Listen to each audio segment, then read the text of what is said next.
My mental health journey has been educational, frustrating, and enlightening. Frustrating because it feels like I often take one step forward and three giant steps back. Like the moment I finally figure out how to manage something, I have to learn how to manage something new.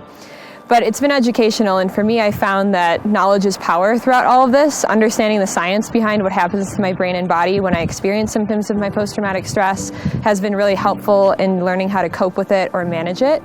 And then enlightening because I think I learn something new almost every single day about mental health, whether it's in the industry or it's about myself.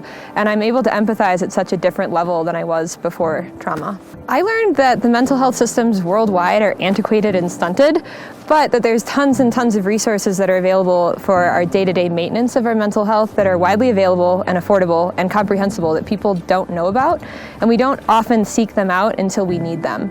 So for me, it's kind of changed the trajectory of my professional path and how I see myself contributing to society. I have learned a vast range of coping mechanisms, from ice-cold showers to prevent an anxiety attack if it's coming on, to doing puzzles to help with processing. Mindfulness and meditation are a huge part of my day-to-day life, as well as journaling and yoga.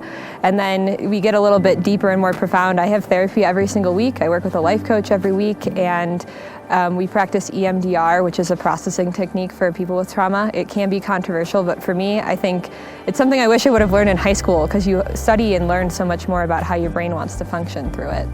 I think that mental health challenges can make us feel like we're in it by ourselves, and the world has kind of supported that ideal, that we don't talk about it as much as we could. But when I finally started talking about my challenges, I learned just how many people in my direct friend network and professional network also struggled, and that they're not weird for it. Mental health is a big part of our day-to-day. Just because we're struggling doesn't mean that we're dysfunctional or not human anymore. And I think it's really important that people understand it's just part of the human experience. My trauma was 3.5 years ago, and since that day it's enormously progressed forward. I think it's important when we speak about mental health that you understand your geography and your audience. Talking to 70-year-old white European men, very different language than how I talk to millennials about it. And I think it's important that people speak with an academic background for it, because I think it's easier for people to understand mental health if you explain the science behind it more from a rational perspective than an emotional standpoint, and then people can emotionally respond to mental health stigmas their own way. So, and in sum, I think that we've come a really long way, but we still have a lot of work to do. I would say there's 3 pinpoints where I can say that I felt hope again. The first one was right at the beginning of my recovery process, and I had a doctor who's known me since birth. She knew what had happened to me and said, "I'm really sorry about what happened to you, but I want you to understand in a couple of years as you recover, you will be more capable of managing life's challenges compared to almost everyone you've ever met."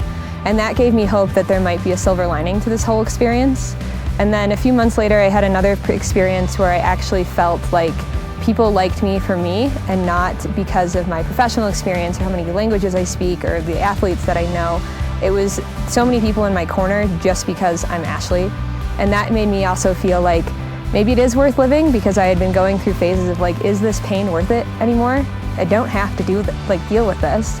And then the most recent one was actually 2 weeks ago. I was diagnosed with seasonal depression, which really pissed me off, to be honest, because I like fall, and I said this doesn't make any sense. I like wearing flannel, I like leaves, and it has everything to do with vitamin D. It has nothing to do with liking fall.